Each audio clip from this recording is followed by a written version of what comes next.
Wonderful. Thank you all for joining us. Well, you're going to share that, don't worry. So if we could start by going down the line, introduce yourself, say how long you've been an appraiser, who you work with, tiny elevator pitch of who you are. I'm Rob Ketch. Many of you know me. I've been an appraiser for almost 20 years. I have a trainee, Nicole. She's been with me for 5 years. I've been a certified residential since 2014, and we work basically in the greater Bangor area, but we will travel just about anywhere. Great, thanks. Yeah.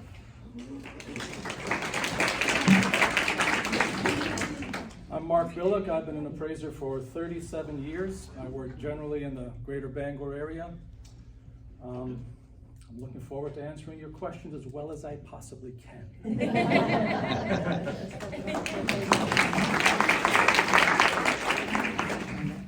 Hi, Reed Stevens, and I'll let her talk on her own. I don't need to talk for her, but we're with Vacation Land Appraisers. I've been appraising for almost 25 years. I got certified when the bubble burst because the government made us do it then. And so yeah, we do Penobscot County. I do a lot in Hancock, a lot of the oceanfront stuff, and hopefully we can help you. This is Jess. She's been my right arm for over 20 years. Yep, so I keep up with a lot of the big changes in Fannie Mae guidelines, USPAC guidelines. I do a lot of research. If you have questions, I'm always at the office for people to call. And I think Reed's selling himself a little bit short. He does Hancock County, he does oceanfront, he does the weird, the bizarre, and the complex. She accepts them. I do. So if you've got it, give us a call. Yeah. Great, well thank you all so much. Now Reed, you already brought this up, so I think we're gonna dive right in. Can you guys all, and lady, explain how you overcame the 2008 recession with appraisers and how the market's changed and how you adjusted for that? Yeah, I probably don't need this, Rob. Everyone that knows me knows I'm kind of loud. So, do you want me to stand up or sit? Whatever works for you. How are you comfortable? If you guys okay with me sitting, I'll sit. But so essentially, what happened is I was licensed pretty much. You know, you're a trainee when you start. I was a trainee for a short time, and then I got licensed. That was a piece of cake, as these guys know. So I stayed licensed because I had no benefit of really being certified. I didn't want to be a certified general and do commercial stuff, which half of the people think I do commercial stuff, but I don't. It's all residential. So what happened is I stayed licensed, stayed in my lane, did my thing until the bubble burst. And what they did is they came back, they dropped the hammer on everyone. Probably dropped them on you guys, they dropped them on us by saying, oh, guess what? You guys can't do HUD work anymore unless you're certified. So, and not only that, in order for you to do HUD work and be certified, you have to jump through some pretty massive obstacles. So I went to school for engineering, so I had my engineering degree already. If you didn't have a degree, you literally would have to stop being an appraiser and go back to school to be certified in order to do HUD work. So I had that out of the way. So what I had to do was do what they wanted, which was a lot of hours, which was classroom stuff you could do online. And then they wanted us to submit, and I'm not sure if you guys had to do this or not, but I had to submit complex appraisals to the state board. So they would sit there in their board and they'd go through everything you did. In order to do that, you had to have a certified appraiser work with you. So what I did is I found that the easiest way to find an appraiser to sign with you is find one out of your area. So I had a guy in Lewiston that would come up and he would work with me for lobster, literally for lobster. He says, I don't want a penny. He was a quirky little guy, nicest guy in the world. He had passed now. So he came up and he was excited to go to Bar Harbor. He wanted to do all these weird properties, the weirder the better. And all I had to do was babysit him when I was there so he didn't break anything, and buy him a lobster meal, which literally took us 2 to 3 hours to meet. For him to eat that lobster every time. I would have rather paid him $500 a trip. It literally took forever. He would He would take a break, go outside, do his thing, come back in, eat another claw, go outside. So essentially, that's what happened. Got it all done, submitted it to the state, and they said, okay, here's your 8 reports that they were in a box. I drove them down, gave them the box, and they went through them, and here's the deal. They can go through those reports, and if they find anything wrong, they could fine you for violations. So you're applying for your license, but you can also get fined at the same time. So they didn't find much wrong. We actually got pretty lucky. They only wanted us, we had a scope that these guys probably started with, that was a paragraph that probably every appraiser in the state of Maine had, that was probably this big. That was probably, they started back with the first 3 appraisers. So that was our scope, and they said, that's a great scope, but we've seen that a million times. We need your scope to be a page long. So we revised that kind of stuff, couple small things, and they said, submit more reports, but you can't use the one you already submitted. So I had to go buy more lobster, and it literally took 12 months, even though I had my degree, and it took 12 months to get certified. They finally approved it, and that's how we got past it. So then we could get back to normal doing our business. So that's my long story. So yeah, it was basically expanding our opportunities for business, so we could continue doing HUD work and getting the certification so that we were able to do more properties. And being certified, and Reed had always done a lot in Hancock County anyways, and so there was a lot of opportunity there. So at that time, it made sense to become certified.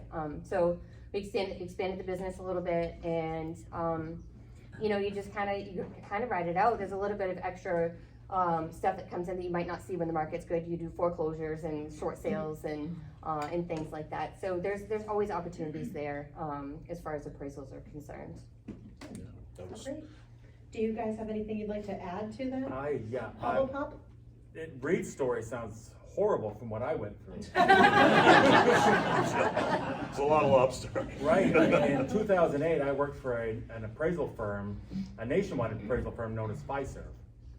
And I worked under a certified residential and a certified general. So I had plenty of experience with complex properties. And it took me 3 months from the time I applied to the time I sat for my certified exam. I was done. No kidding. Yeah, I sent them my 4 reports. It was within a couple weeks, they approved it. I sat in for my exam and I was good to go.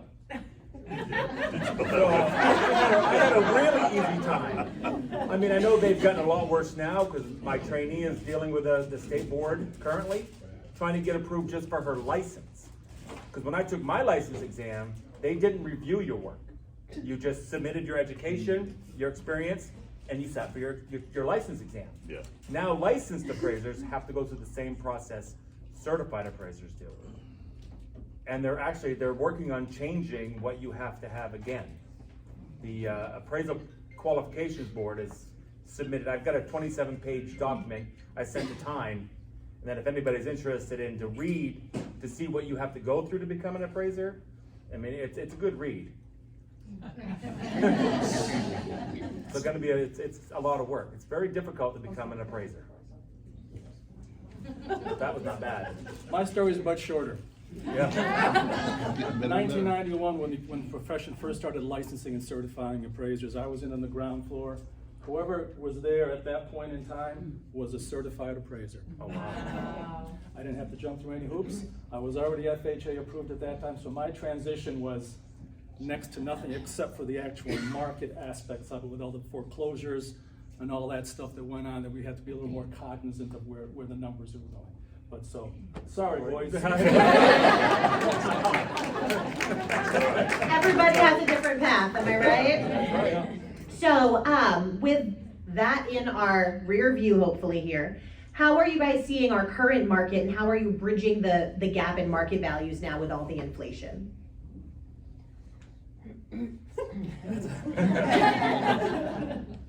I'm not sure if any of us really know how to answer that question. I think it's all a matter of every report that we do, everything is based on our comparable sales selection, and each one of those comparable sales have everything built into them. Basically, whatever the inflation is, whatever the interest rates are, everything has that built in, as long as it's a reasonably recent sale. It's an older sale, we got to think about it a little bit harder. So we pick out the best sales we can, the most recent sales we can, and over and above that, The buyers have already determined for us what that market is doing and telling us. We just have to interpret that. That's my take on it. Well, that actually helps. We can actually kick it over to the next question of how do you go about choosing those comps? Yeah, I mean, with us, it's a tricky game choosing comps. So, for instance, I did a local house here in Bangor that had a couple characteristics that were out of the ordinary. Big lot in an urban setting, an in-law apartment that we always have to bracket. So what you guys a lot of times might not see is that we know, we've all been doing this long enough to know what the underwriters want and what they're looking for. So most of the underwriters. So some of the out-of-state underwriters don't understand Maine. So here lies the problem. So I'm doing a property in Bangor. I need to bracket that in-law apartment. I have to. It's not going to fly. No one will go. That appraisal won't go anywhere. Also had a large lot, which we know has to be bracketed. So we tackle those and we bracket them nicely. Put in a couple extra comps because we know it's going to need it. This house is a little out of the ordinary for an in-town Bangor house. So we send that out, goes to some underwriters. They're automated collateral underwriter. They have collateral underwriters that look at all of our reports, go through them, and they got a computer that goes through it first, and it says, oh, your numbers don't look good. Why did he go 3/4 of a mile across Bangor to find this sale instead of using this one that's 1/8 of a mile away? My property's sitting, on a main commuter road, let's say Union Street. And this property that the collateral underwriter picked is sitting over in a nice subdivision. The collateral underwriter can't differentiate those kind of things. That's where it gets difficult. So we have to fight that battle and say, look, these comps we used are the comps we need because we need to bracket these items. So that's when things get tricky. If you have a normal house, it's pretty straightforward. You get the closest one you can find, the most recent, as Mark said, and you put them in there and you do your individual adjustments. Decks, big deal. We can adjust for that stuff. Decks, garages, those are easy adjustments. The things you need to find is the recent comps that are, meet your 5, which you consider your 5 major characteristics for that appraisal. Those 5 major characteristics that you're attacking first can change from appraisal to appraisal. You're on the ocean, guess what? Water frontage is now your main, major marketing factor. So those change a lot. So it's tough. Comps are tough. And I understand where you guys are coming from. You have to do a BPO. You're like, what is the appraiser going to look at? It's tough to explain that in the hour and a half we're going to have here, but we'll try to help as much as we can. Right, and we don't even use the word comp. We use reasonable purchase alternative. What is a buyer? You got it right. I mean, that's a sale isn't a comp. It has to be something that the buyer of this property would be willing to consider if they can't get this one. Right. And our biggest challenge is this collateral underwriter. Every report that gets sent to Fannie and Freddie gets a score. If it's scored 2.0 or less, the appraisal slips through. They don't come back. So this is where our bracketing comes in, and sometimes we can't bracket certain features. But the lender will come back and say, we don't care how far or how old it is, just put one in there. That way it'll slip through their collateral underwriter screening, and it goes through. Saves them time. So when we are talking about those different features of a property, can you go over the value of a basement, an attic, a garage, those different features that you'll find? Go get it, Mark.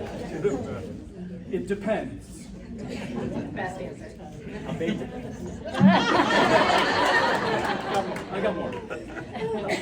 Most of you have an intuitive nature with regards to, if you walk into an old house on the west side of Bangor and it's got a rock and mortar foundation, you gotta walk around like this. It's got a full basement, though. It's got a full basement. Does that add any value to the property? Well, probably not. As opposed to walking into a brand new raised ranch, unfinished basement, above ground, walk out, beautiful. Is that gonna add some value? Of course it is. So the difference between a full basement and a slab, in my view, you guys correct me if you think I'm wrong, has shrunk. There's a lot more slab houses being built right now, which means that the market demand for that has gone up. And the market demand for the full basements has gone down a little bit. So but still, it's awful nice to have a full basement. How do you value that? That's a tough question. But that's why I brought this, I don't know if any of you have this residential cost handbook in your offices, but if you don't, you should. It's a starting point. It's a starting point because you gotta start somewhere, and a good place to start is cost brand new, right? And then you knock it down from there. The easy basements, you can do with the basement, you can count the cost new. Can you repeat the name of that book? Marshall and Swift Residential Cost Handbook. Costs about $300, $350 a year or something like that for the subscription. Of course, with the changes we've seen over the pandemic, you gotta update it a lot more frequently than That's once a true. year. Yeah, they do quarterly updates on it. They do, but they fall behind. They do Yeah, fall they fall behind. behind. Yeah. I think it was Isaac that I talked to once, and he said that a lot of buyers are choosing square footage over a full basement and with new constructions, and so that's where a lot of that difference between the closing of the gap between the Right. full basement, because people would rather have the above grade square footage rather than, I don't know where they put their stuff. Because I know, I know. but I mean, that's where Yeah. we're seeing that shrink, and the cost of the full foundation is just getting astronomical. Right. Resales are really, if you can find them, the Right. resales are. If you can find them, right, right. So with that in mind, where do you keep your stuff? Attics as well. How do we value an attic? I have no idea. Great. Well, let me ask you, how do you value? I mean, when you have an unfinished attic space, if you can walk up into the attic space, that's fine. That's probably more value than just a scuttle. But if you can walk up into, but it's unfinished, how do you value that kind of potential when you have all that living space on the bottom that people are actually going to use? That's what they're buying. Right. So is there some potential there? Yes. Do you think it adds some value? It depends, maybe in some situations. And if you really think it does, then you throw a number in there. No, honestly, is it a 500 square feet? Well, maybe it's worth $5, $10 a square foot or something, just for the potential for that space. We don't know what the exact adjustments for everything. It's so different for every property. Unless So- I have a matched pair that I can actually put on paper and prove that this house has a walk-up attic and it's sold for this much, this identical house that's lacking a walk-up attic sold for this much, and that's the only difference is that attic, then I can put a number on it. Otherwise than that, It's as like Rob's saying, it's much more dangerous for us to go, oh geez, that attic's 7,500 because somebody will like it, than it is to be able, we gotta support that, because an underwriter will go, all they're gonna do is come back and go, hey, give us another comp with an unfinished attic and show me it's worth 7,500 or something like that could happen. But another thing, as Mark was talking, I was thinking, is when we look at this stuff too, you gotta look at it, same thing with the whole pool scenario that's always been an issue, is we look at this, what the typical buyer is willing to pay. So will half the buyers want that attic area and the other half really not need it? Same thing with the pool. Half of the buyers might want an in-ground pool, the other half want to fill it in with gravel. So we have to look at it that way too, as what the typical buyer will want, Same thing with, I've got I build old cars, most of you know. I've got a big garage. It's great, it's great for me. It's not great for a lot of other people. They have no use for it. And that's exactly why Art Hammond came in and gave me a really tiny adjustment, but I knew it was coming. And Art says, you know what I'm gonna do with this garage? I said, I know, I built it, I should know better, but I knew it coming into it, that's what I was dealing with, so. Go ahead. I just have a technique that you can use to determine what is the demand for a specific item. And then you can figure out how much to depreciate it. A garage is a great example. If you're going to the cost, how much does it cost to build that garage? Let's say it's $20,000. How old is the garage? Let's say it's lived half its life already, and there's depreciation tables in here that you can look at. So that knocks it down to $10,000. How much of a demand is there for a garage? Well, it depends whether you're going to be urban or rural. Rural, you're going to see more garages out in the rural areas, fewer in the urban areas because the lots are smaller. But if you do a search on MLS for include everything, how many of these houses have garages of any kind? How many don't? You're gonna come in, my numbers indicate about 65% of the homes have garages. So I'm gonna depreciate an additional 35% off of the 10 to come up with an adjustment for that specific garage in that specific area. That's why I think this cost book is very helpful. You can do that for anything. It's great insight right there. So when you have an appraisal, do you find it helpful when a real estate agent comes to the appraisal? And what about providing their own comps? I love it. I have no problem. I literally don't. I've been to some classes before, back when we used to go to classes. And the instructor told us, here's the deal. You can take every drop of information you want to take at the time of that appraisal. So when that broker comes and meets me, he or she wants to hand me all kinds of data, it's fine. I mean, we're gonna find the same data, most likely. But what comes in handy is when that broker has some information we don't know about on a house across the road, up the street. They tell us this, look, this thing sold for 30 grand less because, you know, they were moving to Texas, they needed to move in a week, they had a house already, you know, that they had to buy, that kind of stuff. It's really important. We can take all that data. I have no problem with that at all. I know some appraisals will say, keep it, I'll do my own, but legally we can take as much data as you give us at that time of that effective date of that appraisal. After that's where it gets tricky. After that, we're working on it. We're not supposed to be taking anything unless it goes through the proper procedure. We do an appraisal, it doesn't come in, you guys don't like the value, we get a rebuttal, then you have to go, you just can't give us a comp and say here and send it to us directly. It has to go through the proper procedure. It has to go through Bangor Savings, and then they send it to us. We get the comps. It's a formal thing at that point. You have to ask for a reconsideration of value.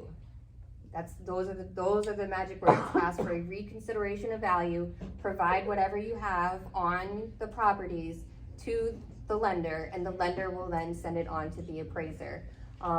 That's the only way to get it done, because the appraisers can't alter the report without getting the go-ahead first from the lender. So it has to go through those proper channels. But I think, you know, we're always happy to look at anything again. But the more information you have up front before the report writing begins is always very helpful. I think MLS is going to be adding in a new field for arm's length, yes or no, which is going to be amazing. Yeah. Because, you know, you have all these sales on there and they're outliers or they're weird, and then I have to take a day and figure out what's up with this thing. So whether it's a tenant that's been a long-term tenant that's buying the property and they're using a broker to do it. I saw there's one on Buck Street right now where it's this weird kind of back lot thing, and the owner of the house out front is a landlord and he's buying the house out back, and it's this bizarre sale. It just doesn't make any sense. So it takes a lot of time to go through and research that. So that arm's length yes or no checkbox is just gonna be awesome. Yeah. It'll save us time on our verification process. Absolutely. We have to call you afterward to find out what's going on with this sale. Yep. Then it raises a lot of questions. Yep. And all I can say is thank God for the VA. Because with the VA, they have a program called Tidewater. So if I'm doing an appraisal for you and I'm falling short, I have the right to contact the lender. Say, I'm falling short. Go to your agent to give me some more information. And of course, the VA can loan on anything that doesn't matter what the value is anyway. Is that But- when they tell you you had 21 offers? You can, but for the VA, they don't usually take that into consideration because you have 21 offers.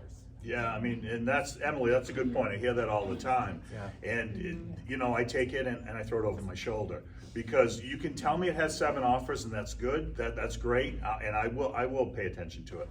But the fact of the matter is, if you had 21 offers of people that were willing to pay more than we have sales for that property, that's where it lies the problem. So it could be that just everyone really wants this property, but if we don't have any sales, and there's been situations like that, we're not 21, but there's been 5 offers and we still didn't have the comps. I said, I threw everything I have at it, you know, and you guys, I understand where you're coming from, how can it not be worth that much? We had 5 other people that wanted to pay for that, and I totally agree. Yeah, I mean, it's gotta be worth that much, And right? there's only so much you can do. You can throw every adjustment on it, you can put time adjustments on everything, but if your opinion of market value is way over what you have for sales, the bank is just gonna throw it out anyways, and the house isn't gonna sell. Yeah, it will. They're never gonna get financing. They'll sell, yeah, Yeah. but they're not gonna be able to get conventional bank financing on it, if the appraisal doesn't score well. How often are you running into that problem that you just can't find the extra value that's being offered? Honesty. Not every time. And I don't wanna make it sound bad, but sometimes the properties aren't listed correctly. So sometimes that will explain why it went over list price. And I've been able to prove that. But in other times, But if it goes over list price, it was price appropriate, that. it depends on how far above. And usually in those situations, I should say, I've called the agents. Well, the seller, they just wanted to get rid of it. So they had me listed at this. So that it initiated a lot of offers.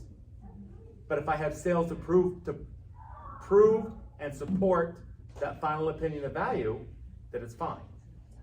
But if they bid it way over, there's no way to prove it and defend it. Okay. That is very helpful. I think it would be interesting to speak with, some of these buyers, like maybe after the fact, and say, well, would you have still bought this house if your appraisal had come in, $40,000 lower than what are people really willing to pay more than what a property would appraise out for? We can probably answer that in yes, is that we have to educate them that if it doesn't appraise, what are you going to do? And most of us would say, you're going to bring more money, so get over it. The system was not meant for what was just happening. Right. Yeah. Right. Yeah, we Yeah. ran into it. I mean, like there's appraisals we'd come in that were just, they were quite substantially under. And this was back when things were really heated, and it would literally be 5 minutes, and here's the adjusted sale price or something like that. And 5 minutes later, the contract changes, and you're like, are you serious? And then there's others where they would say, okay, here's the 40 grand or 20 grand, whatever, and it's still closing. So it's. We definitely saw both sides of the coin on that. It wasn't. I mean, it's hard, because I don't know if you guys know, well, you probably do, because we used to bug you. If you guys have been doing it a while, you were the ones we used to call and say, hey, what's the deal with this house? Give us all the data, and bug you all the time. Now we share comparables. We can, at least us 3 do, and a good portion of the appraisers. Some don't, but I don't know how they function without it. Jessica all day long gets grid requests all day long for stuff that I do. And these guys send their data to us when we need it as well, immediately, so we can get stuff back to you guys. So we can get 98% of the data from these guys. They have to hold back, or kind of have to hold back, our condition and our quality, because that's our own opinion, and we're not supposed to give that to each other. But it's, I don't have a problem with it. But I put a line through it so I can cover my, if I send the data out, she's a little more technical savvy, and hers looks a lot better. You guys get data from me, it doesn't look like hers. So, but that is, it's immense. That's how we have our accurate data, and the reason that that's important is those collateral underwriters. Let me let you know what happens. So let's say I didn't call Rob, and he did the appraisal on a house on Union Street, whatever. And I didn't call him. I said, I don't have the time. I'm just going to use your guys' GLA. Let's say yours was off 200 square feet because you didn't measure with your ANSI guidelines or whatever. So I do that. That collateral underwriter will immediately pick that up and say, your square footage is significantly different than another appraiser's square footage. So, and then you got to go figure out, well, what's wrong here? Well, it's because I didn't get it from him. His data has already been reported as solid. And so if you don't do that, then you're going to get those all day long. And if you do that enough, then you won't get any work. You'll be done. So you have to verify that data, and your MLS data isn't enough anymore. So that's why, it's important for us to share that comp data. Great. And they do it to us too. If we use a sale more than once, and for some reason on this report it says this, on this report it says that, they will come back to us and ask us to explain why there's a variance in your comp data that you've used previously. Yeah. Yeah, they got a pretty tight rein on us. So we have paragraphs that we insert as needed to answer these questions, so we don't have to keep rewriting everything. In fact, probably, I've got them in each addendum, like the comp data from one thing may change Yeah. over yep. time because of new information and updated information the appraiser has received. If so, I'm sorry, I apologize, don't ask me about it. Yeah, exactly. Someone buys a house and renovates it, the condition's different, the quality's different. Computer doesn't know that. They just look at it and go, hey, you screwed up. What are you trying to do, puff this appraisal? Now you're calling it good. Last year you called it average. Exactly. So we gotta write and explain why that happened, and like he said, you put those addendums in, you at least cover your butt. Yeah. Yep. I just had one more Emily, regarding if there were 21 offers on a property. This has been sitting in my head. Because when we do these, I'm sorry, I have to stand up while I talk.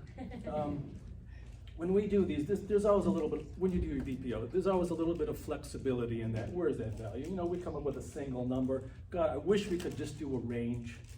I wish we could just do a range, because that's the reality. A single number isn't a reality for everybody.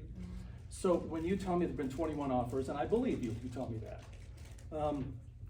it triggers something in my head that says, okay, well, if I'm coming in a little bit short, I'm gonna work a little bit harder to dig out that one extra comp. Or I'm gonna maybe change the adjustment just a little bit, because I can do that, and I can explain why I did that. Because if there were in fact 21 offers in the market saying the demand for this particular property is pretty darn high, and I have a little bit, I don't have a lot, but I have a little bit of flexibility with each one of my sales regarding the adjustment process.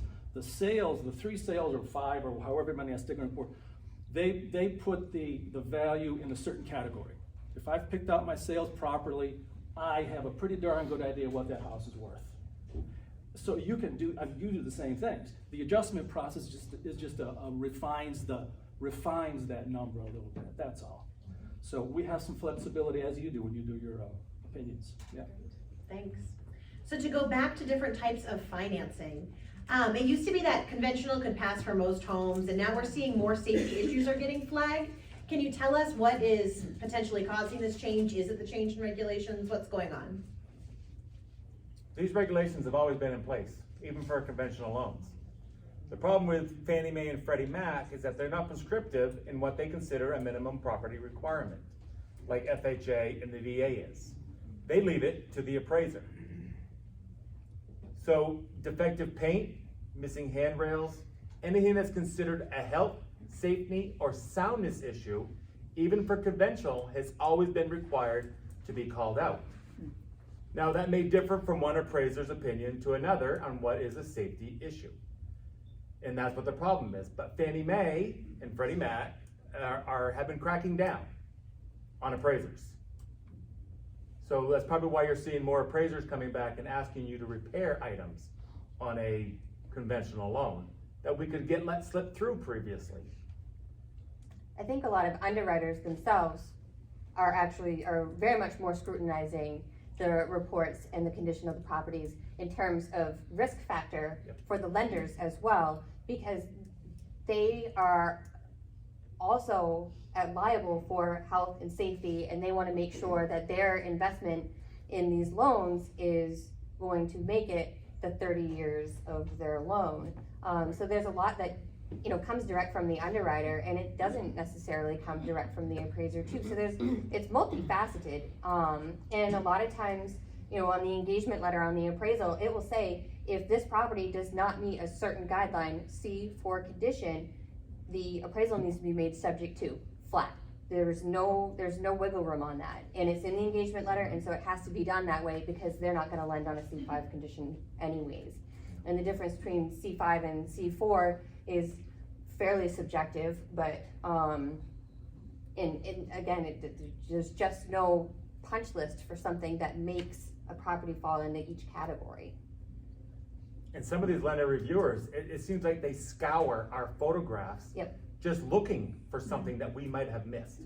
Yes, absolutely. So a lot of times when they come back and say the appraiser called for something, sometimes it wasn't the appraiser that called for it, the underwriter is calling for it. Let me give you a quick example of what Rob's saying. So these guys probably have all kinds of examples too, but I did a house. It met FHA guidelines as far as I was concerned. No peeling paint, right? When you're doing an FHA, you got a picture of the well. Got a picture of the well. It was under a well house. The well house had peeling paint on it. They literally sent me back to take a picture of the well house. They had to paint the well house. Yes. There was the one you did in Corinth, it was, in the basement, took a picture of the basement, and in the corner of the picture, there's a little white wire that's hanging down like that. They made you change that report to subject to an inspection and repair of the little wire that was hanging down, it just was All the missing time. the wire staple. Yeah, You yeah. didn't call for that, and so you gotta get an inspector out there, you gotta get an electrician out there, you gotta set up an appointment for a final inspection, it's crazy. Yeah, and I don't know about these guys, that maybe they don't mind doing them, but I don't wanna come back. So, the more work you guys do before we get there, the happier I am. So, yeah, if you got any FHA issues, if these guys do VA, you know, send them at us, cause if you got them prepped better when I get there, I'm happy. Nothing kills me any worse than when I get up in Lincoln and there's missing a handrail. Do you have any wood and a hammer? You know, I mean, oh my gosh.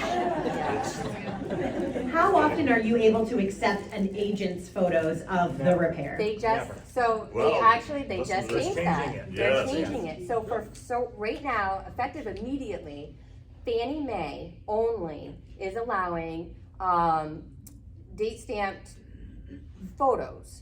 Or you can do a virtual walkthrough, via Skype or whatever, in lieu of the appraiser going back out and doing the repair inspection. They're also allowing, builder and borrower letters, in lieu of the 1004D form. I think for new constructions, they're allowing that, and I think some borrower repairs, they're also allowing that. It is only for Fannie Mae, and they're hoping that other, you know, HUD and Freddie Mac, and I don't know about the VA, we don't do The anything with VA has always allowed lenders to self-certify except for defective paint Okay, and new construction. perfect. Oh, no kidding. But So it- lenders will not do it.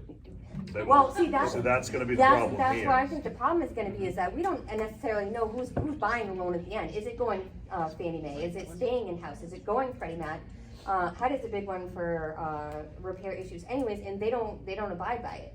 And that 1004D form says right in there, you have to check off that you inspected the property. And so therein lies the problem right there. And why Fannie Mae changed the rule without changing the form first, I don't really know. But so that is something that they're starting to change, is that, but we don't accept photos, after the fact. You know, back in 2008, I think maybe we did, and we got some pretty flubbed photos on one house from a broker, and we looked at it, and you're like, no, that's, Yeah. and that was the last time, and we just won't do it anymore.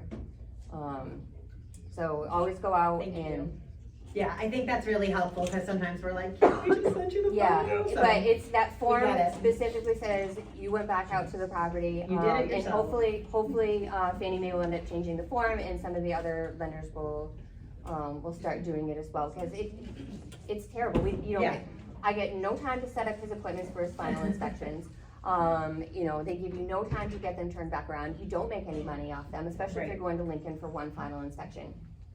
It's a major schedule hassle It's for sure. a major schedule hassle. So we are over what we normally would have for a meeting time. We understand if you need to leave. I can let you know right now, the weather report is nothing is falling out of the sky currently. But I do want to open the floor to see what questions you may have out here. It looks like Linda is on the horn first. I'm building a Energy Star certified and net zero house, and I can tell you it's kind of expensive and lengthy. So I went into MLS to find some comps to figure my price. People are just throwing those certification things on their listing when they're clearly not Energy Star certified or net zero certified. In fact, I called 3 different agents, and they've changed their listing. But one agent actually said, well, we do have some Energy Star appliances in there.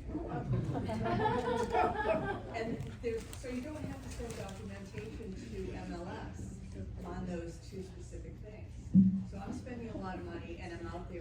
comps that are not comps. How do you guys deal with that, and how do you deal with the whole green thing and getting comps that are really comps? The green thing is hard because we don't have a lot of comps. We have no comps. There's a handful of comps. I did a green one green one. It really wasn't a green, they called it a green one, but it has some solar features and other things. And I looked all around the state for comparable sales because I thought this was going to be much more substantial than it was.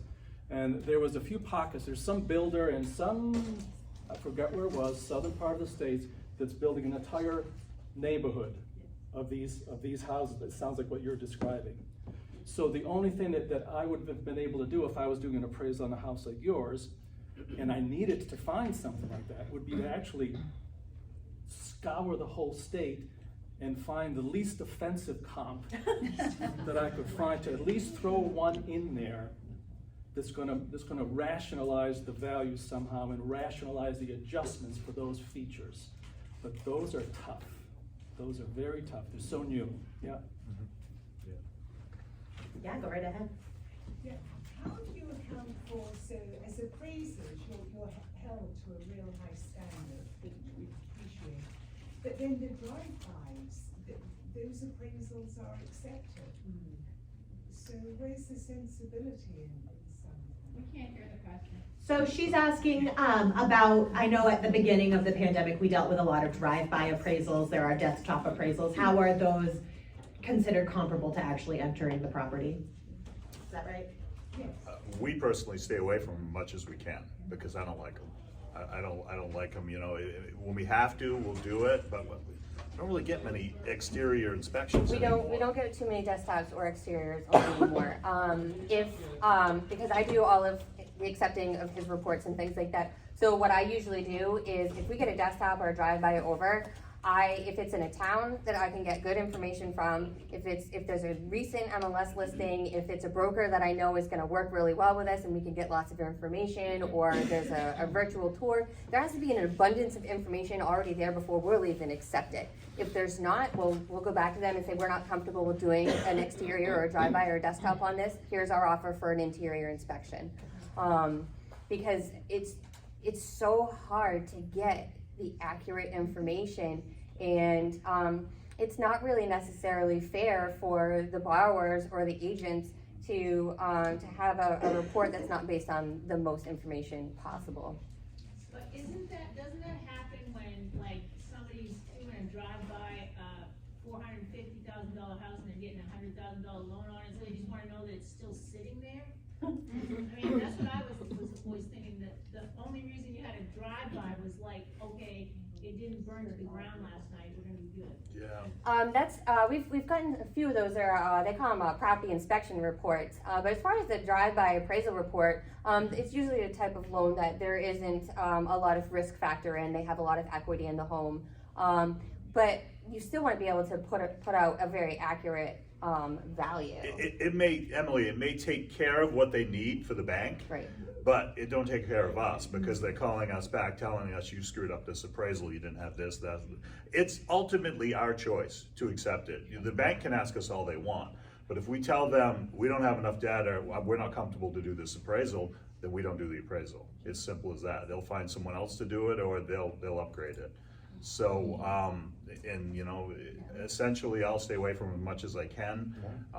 You know, sometimes foreclosure cases, stuff like that, they just wanna make sure the house is, like you said, still sitting there and nothing's been, they wanna check in on it in a case like that. So asset management, that kind of stuff. So, but I don't do many, do you guys? I do not, and I refuse to do the new desktops, because Yeah. there's no way for me to support my report. Yeah. Because of their requirements, there's no way for me to do it. The only ones that I do are actually for Bangor Savings Bank, and not many of those. I don't think you guys actually do that many of them. But Bangor Savings is a little, they're a local. You got somebody you can talk to. You know that they want good information. They look at your report. They're not going to let it go through haphazardly. So they're safe. But some of these AMCs, if they ask us to do these, no, I'm with these guys. I don't do those. Thank you. Yeah. Actually, I'm with Bangor. Cindy, how's it And going? we are seeing a lot more of those desktop You are. appraisals coming through. Because I think that's we're not metropolitan, but a lot of the metropolitan areas in Fannie and Freddie are using those because it's a much faster route. So we are really starting to see more of that, so it's interesting to see your take on our But on those tests, they're saying that they're more, you have more like-kind sales in big metropolitan, so you can do more desktop. You know, word on the industry for realtors is some more and more of that's happening when you have bigger cities. They know that house is, you know, the Zestimates of the world, they know that house pretty well, Yeah. but. On these desktops, Fannie Mae requires us to provide them with a floor plan, which includes interior walls. Well, there's no assessor in the state of Maine that has these. And most of you guys don't provide us with a floor plan. And even if we accept that floor plan, then we're accepting it as being accurate. And we take responsibility for it. They don't allow us to use an extraordinary assumption anymore. So that's why I will not do it. Extraordinary assumption. Extraordinary Really enjoy that. Right? Used it a few times. The reality is that desktops take longer. Yes. Because Absolutely. you have to get all the information without seeing it, so you gotta go to this person, go to this person, go to this person, find where the interior walls are. They take longer. They do the more work. Yeah. They're way more work. Yeah, go right ahead. So is that desktop a good comparable sale for the future? So is it almost a double-edged sword where are you losing some of your comparable future sales? We kinda are. I asked for comp data from somebody, it wasn't these two, but somebody, and I got back very limited data, and I asked Jess, what is this? What kind of data is this? She goes, they did a desktop on it. So yeah, it hurts us. It hurts us, because we're not getting the same data back, because these guys only have so much data. So it's, yeah, I don't like them. I mean, the idea is, like you said, the metropolitan areas, they can do that. They can, you know, they can weed out the appraisers as much as they want. They get enough of that data. You know, Larry could sit at his desk and go, look, we've got 40 sales that are identical to this house. I'm pretty sure we're safe on this loan. Ultimately, those kind of areas can just cut us right out of the picture. They'll never be able to do that here in Maine. It will never happen. You One know? of the reasonings behind all the changes with Fannie Mae and the UAD ratings and the new ANSI guidelines that you have to follow, it's basically a big data mining operation. And so what they're trying to do is they're trying to gather all of this information so they can kind of come up with their own values and risk factors, and then they can decide, Fannie Mae can decide appropriately which factor or form they want to do an appraisal with, or whether they even want to do an appraisal at all. They're data mining is what they're doing. Yeah, just gives them this. They got something to look at. They got, yeah. So. Yeah, Ashley. When you call about, the arm's length and all of that, are you asking if they chose to pay over the appraisal price? Because I usually do a lot of his data verification. So if I call you and I say, what's up with this? I want to know, did they pay over asking? Was there something about this house? Did it smell like cat urine? Was there dogs in there? Were there tenants in there that made showing this property horrible? Was there something amazing about this house that, maybe you can't see from the street or from the MLS pictures? I want to know every bit of information. Because if I'm calling you and I'm not, because I haven't gotten the information anywhere else, like there's something weird about this property, or I really need to know what's up with it. It gets a little tricky. So let's say Rob appraised one, he brought it $30,000 in under. He knows that, Nicole knows that, but no one else knows that except for the bank, right? So Jess calls him up, Rob, can I get the data on this? Rob gives him the data. She sees the sale price and it's just not matching, for what we got, because Rob knew the value wasn't there. So we got this comp and we're going, why is this comp so much higher than the rest? Rob can't tell us that he came in 30 grand under. So that's a sale that People will give me hints every once in a while. I'll get hints, but they're your opinion of value, and a lot of the parts of these reports, they're confidential information. So as far as the appraisal person, if it's sold for over what it appraised for or over asked, I want to know everything. Because it's good information for the work file. It's good information to know changes in market trends and things like that. But that's how you can see how the market can go up really quick when people are saying, hey, here's an extra 30 grand. I don't care if it's not worth it. I'm paying for it. That's our new sale. That's our new sale. We just set a new bar. And that's how, those things are headed Oh, to the we've roof. got another one. Go right ahead. Okay. As far as when we're putting in information for you guys and are listing it prior to closing it, where is the best area that we should be putting in, like, you know, why it's sold too cheap or distressed? You have an internal remarks Internal section. remarks is Internal excellent, remarks. cause we can put in, we can add that as a search function, and we can search for specifics in there. I can search for net zero, I can search for tenants, I can search for, rental, and I can search, so, and you can get so much, I like internal remarks a lot. Internal remarks. Yep. Great. Well, thank you so much. Look at how many people you captivated 15 minutes after I told them they could leave. Look at that. It's been very informative. Thank you guys and ladies so much for joining us. I'm sorry I said guys so much, but thank you.